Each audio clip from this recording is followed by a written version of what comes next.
on attend. C'est la face cachée de l'iceberg. C'est-à-dire que grosso modo, on fait croire aux gens qu'avec ces bassines-là, on va régler leurs problèmes. Et ça, moi, j'en suis absolument pas du tout persuadé.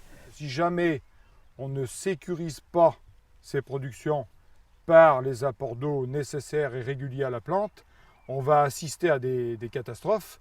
C'est à mon avis très risqué, pour plusieurs raisons. Un, déjà il faut qu'il pleuve pour les remplir. D'où 76 malheureusement, ou 76, on a demandé aux Français de payer un impôt pour boucher le trou qu'avait créé cette fameuse sécheresse. Deux, comment cette eau va vieillir, entre guillemets? Quelle qualité va-t-elle garder à partir du moment où elle est pseudo-stagnante? Aujourd'hui on a les outils, on a l'ingénierie, on a la technicité, on a la mécanique sur le terrain. Il faut s'en méfier. Il peut y avoir des risques bactériens assez importants qui, là, pour le compte, si elles arrivent en mer sur les zones de production de coquillages, ça pourrait provoquer de graves désastres. L'irrigation, le stockage d'eau, c'est un enjeu national et un enjeu majeur pour la France. Il faut dire les mots tels qu'ils sont. Même si demain on fait du bio, on aura besoin de l'irrigation.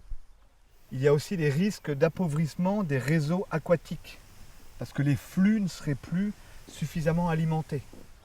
Ce cours d'eau, moi quand j'avais 15 ans, j'y pêchais encore des brochets, des anguilles et j'y voyais se reproduire des loutres. J'ai 45 ans aujourd'hui, en 30 ans, tout ça a disparu. Donc à l'échelle de l'humanité, 30 ans c'est rien. C'est-à-dire l'eau, quand elle tombe sur le sol, généralement c'est pour rejoindre tôt ou tard une rivière, un fleuve puis la mer. Si on passe notre temps à la capter et à la mettre dans des bassins ou dans des bocaux et ne plus la laisser effectuer son cycle, les risques pour l'ensemble des chaînes trophiques qui vont jusqu'à la mer sont absolument certains. Alors évidemment, ces projets, ils représentent des sommes d'argent importantes, mais bon, Avec le maximum de personnes, j'espère, qui adhéreront pour financer. Et Certains irrigants seront connectés aux bassines si on fait des bassines, et d'autres participeront au financement des bassines sans y être connectés, mais la participation au financement des bassines leur autorisera à ces gens-là de pouvoir continuer à prélever en été dans le milieu naturel, parce qu'à côté, il y a d'autres qui ne prélèvent plus dans le milieu naturel et connectés aux bassines. Il n'y a pas de projet bassine sur le micro-bassin versant, sur le sous-bassin versant de ce cours d'eau-là. Dans la stratégie des bassines, parce que ce sous-bassin-là ne sera pas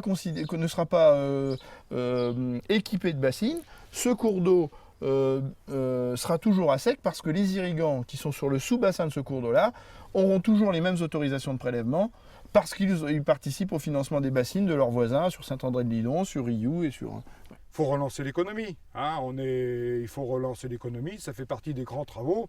Comment on va faire une ligne LGV, comment on va construire des choses.